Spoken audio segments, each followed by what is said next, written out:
Good morning and welcome to Saturday special of Dr. Lamba's Awakening Call. As he said and posted yesterday, today I plan to talk on one of the newest, youngest religions of the world, Sikhism, the religion of the eternal student. Sikh word literally means to learn, and to be a Sikh means to be a lifelong and maybe even in the afterlife, a student, a learner. And there are many misconceptions about this religion. The, the fact that the people who swear by this religion stand out by their dress, by their behavior, by their service, by their bravery, makes this religion something like a cult, which it is not. As a matter of fact, born in a Sikh family, but being a student of the comparative religion, I find Sikhism to be much more than a religion. And that is a reality. Most of the religions started as reformist movements and then they became formalized dogmas. The result was, and there was vivisection of that religion. Jewish religion has hundreds of factions, whether it's Orthodox Jews, the Eastern Jews, the tribes, and so on. Christianity, the first revolt was by Luther, Protestantism, then Methodists, Quakers, Syrians, Coptic, and so on. And the Russian, of course, separate church. Anglican Church by itself, hundreds of so-called Christians. Islam, Shias, Sunnis, Ahmadiyas. Hinduism further subdivided into Jainism, Buddhism. They were originally a part of Hinduism, but then it became separate religions. But Sikh religion did not break into faction for two reasons. One, it's comparatively young, just 500 years back. Secondly, as it's a religion which is vibrant and ever learning, it is its own credo. Now, let's not forget that this is one of the religions that's religion of a book, but with a difference.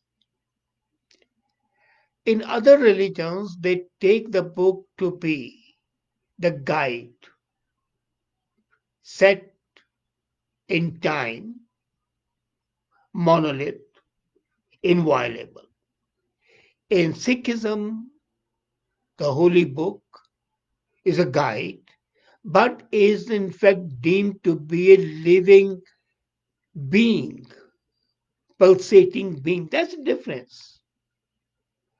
I agreed there can be no additions or deletions, but because of its being created and treated as a living being, it is more than a book. Then another thing which is often ignored by everybody, including Sikhs. The Sikh philosophy is a philosophy of synthesis. If we talk to you about the synthesis, you'll be shocked. It has shades of Christianity, Jewish, Islam, and of course Hinduism from where it was born. But it has also shades of paganism, pantheism, and it's quite modern in outlook. Let's come to that. As far as the treatment of the poor is concerned, if the Bible says it's easier for a rich man, it's easier for a camel to pass through the eye of a needle than a rich man to enter the gates of heaven. Sikhism has an equal disdain for ostensible wealth, especially not earned by hard work. The story of the first Guru Nanak, when he showed Malak Bhago how blood comes after the bread created by exploitation, shows a socialist attitude. Socialism was created as a concept much later in the 19th century by Marx and Engels. But the shades of it are there in Guru Nanak's story of Malak Bhago. And the same Guru could write Moti Tamandaru Sre Ratnita Hoy Jarao, meaning thereby that the buildings created by the gems and the wealth have no meaning. This disdain of wealth and the love for the poor, an essential Christian philosophy. The Christian concept of hope, charity are ingrained in Sikhism. And one thing more, the concept of sin, grace, and redemption is inherent in the Sikh philosophy. You commit a sin, you atone for it, go to the Guru, repent, and then you'll be absolved, you'll be redeemed. As a matter of the story of Gobind Singh's 40 followers who betrayed him, left him in lurch, but then came back and fought with him in Mugassar, sacrificing their lives at the behest of a lady, Mai Bhago, shows the redemption, and the Guru forgave them and called them the commanders. Panjhazari, Dasazari, commanding 500, 5,000 horsemen, 10,000 horsemen, and so on. They were given the honorary titles. So the Christianity is there. Come to Jewish path. Do you know, if you have gone to a Gurdwara, that there's a canopy over the Guru Granth? And that is a concept taken from Jewish religion. The women sitting on the left and the men sitting on the right. It is an exact way the seating is there in synagogue. There's a difference. Men and women are treated equal in Sikhism, while they are not in Orthodox Jewish religion. But once they are treated equal, there's a segregation as far as seating is concerned, though there's no bar on men and women sitting on the same side. Islam has a most potent impact on Sikhism. Are you shocked? There has been a continuous enmity between the two religions, the followers at least. The killing of two Sikh gurus and the mutual reclamation. But then look, the closest advisor of Maharaja Ranjit Singh was a Muslim. Urdu was a court language not only of Maharaja Ranjit Singh but all the 8 princely states till 1947 when India became free and those states became a part of India. The official court language was Urdu, not Punjabi. Sikh holy book contains the hymns by Muslims. The closest follower of Nanak was Mardana, a Muslim. It was the Muslims who rescued and enabled Gobind Singh to leave Machiwara and reach Nader, where he ultimately breathed his last. So, whether it is the holy book, and then untouchability, eating together. Do you know the Sikh sacrament of Amrit Chakna, taking sacrament, resembles exactly the iftar. You eat from the same bowl. There's no discrimination or distinction between the rich and the poor or the caste. I don't deny that both Islam in South Asia and Sikhism have developed their own caste system or have been impacted by the caste system of Hinduism. But per se, both religions are anti-casteist. That being so, to deny the impact of Hindu religion would be the height of ignorance. The word Ram is invoked thousands of times. So is the name of Krishna, Gopal, invoked thousands of times. So much so that a hymn by Gobind Singh, Guru Gobind Singh, De Shiva Var Mohi Hai, was approved as a national anthem of the imaginary state called Khalistan. So all the religions have impacted Sikhism, and there's nothing unnatural in that. The latest always incorporates the best of everything.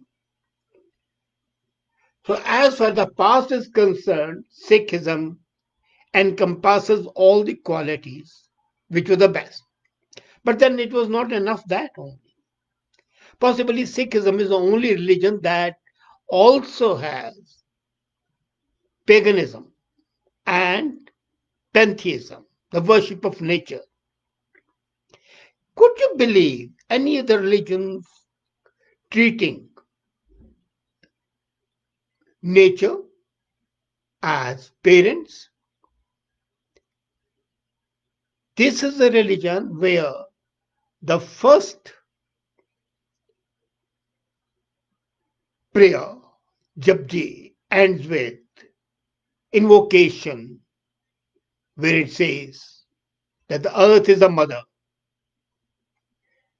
night and day are the parents. Devas Radho Dai Daya, Kheli Sagal Jagat. This is again a celebration of nature everywhere. गगन में थाल रवचंद दीपक बने तारका मंडल जनक मोती. That sky is a play and moon and the sun are the candles.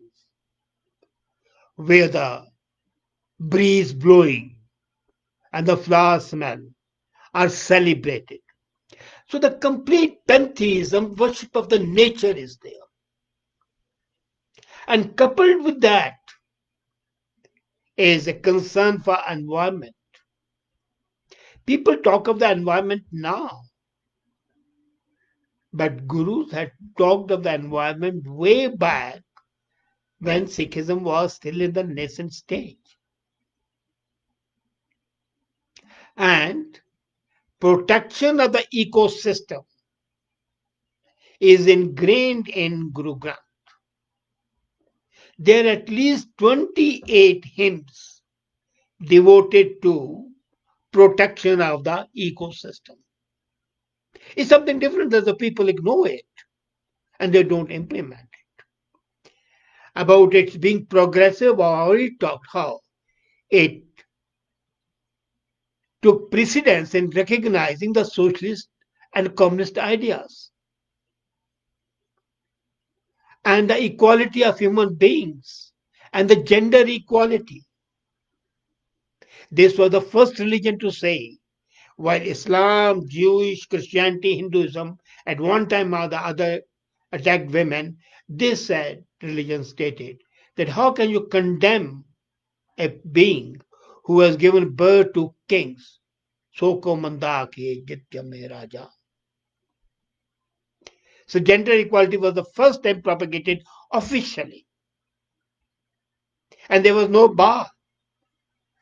People might say that here the women are asked to cover their heads, but so are men asked to cover their head.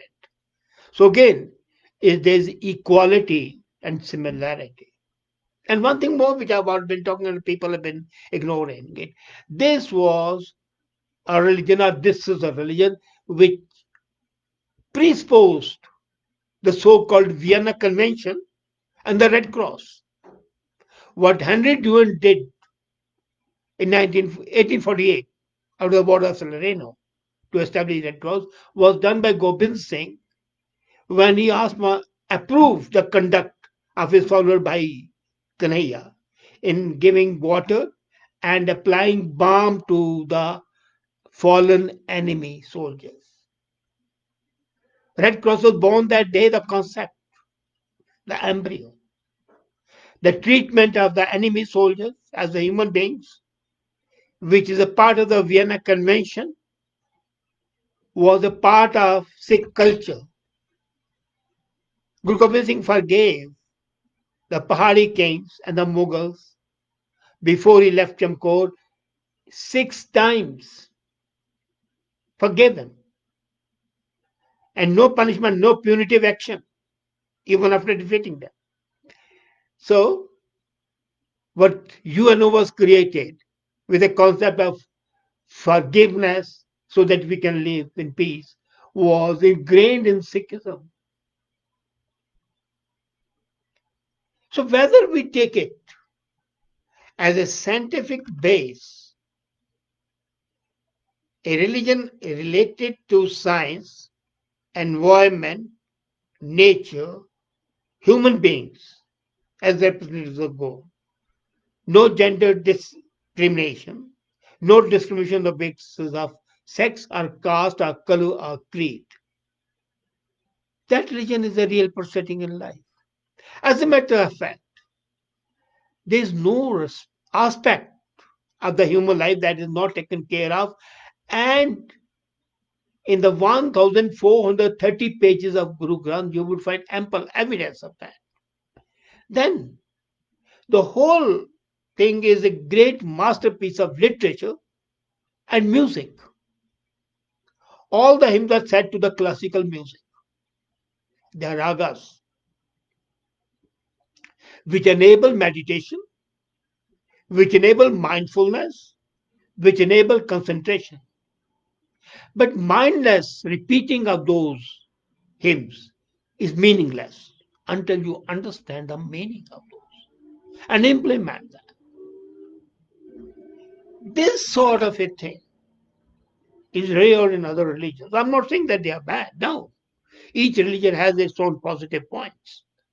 But this combines the positive all.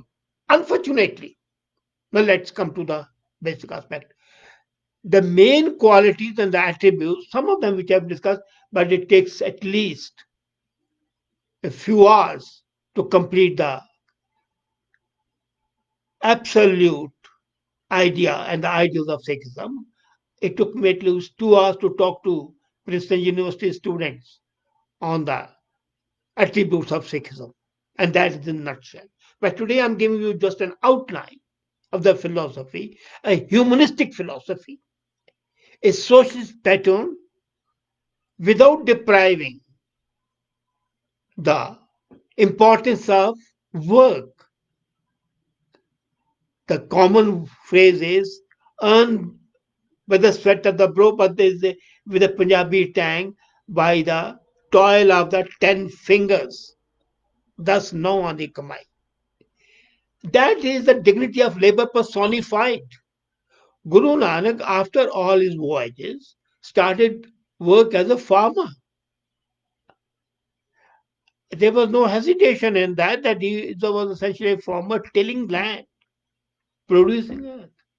So imagine this down to earth philosophy which encompasses the goodness of all religions, impacted by all religions, and foreshadows Red Cross, Vienna Convention, gender rights, equality, human rights, and cry for democracy. The secularist or the religious person who could criticize Baba and go to jail for that without protest, again, non-violence, which was a credo of Guru Nanak, preceded what Mahatma Gandhi and his mentor John Ruskin and Carlyle talked about. So this religion, unfortunately, has been not been understood. People have taken very kindly to the recent service of the Sikhs in giving meals to the sufferers, but that's not alone is not Sikhism. There's a very very tiny part of Sikhism. This langar, giving free meals, is a part set up for the needy, and it's a part of the Sikh tradition right from the second Guru. And there's nothing amazing with that. You go to a Gurdwara 24 by 7 and you get food. Even you get place to sleep if you don't have any place. So this is essentially a humanistic religion. Unfortunately, dogma has set in. People are becoming hardened. And instead of going into the depth of philosophy, they are more concerned with the outer symbols and thereby hangs that is. And then the tenets of the religion are exploited by some politicians to further their own ends, to the detriment of the religion itself. But by itself, this is a religion which is progressive, which is scientific, which is looking much ahead of the time it was created. As I told you, this has encompassed those ideas which we are cherishing today after 5 centuries have passed. So, this pulsating religion, being the religion of an eternal student, is meant to grow and encompass more ideas without in any way challenging the basic concepts of humanity. Think about it. Thank you.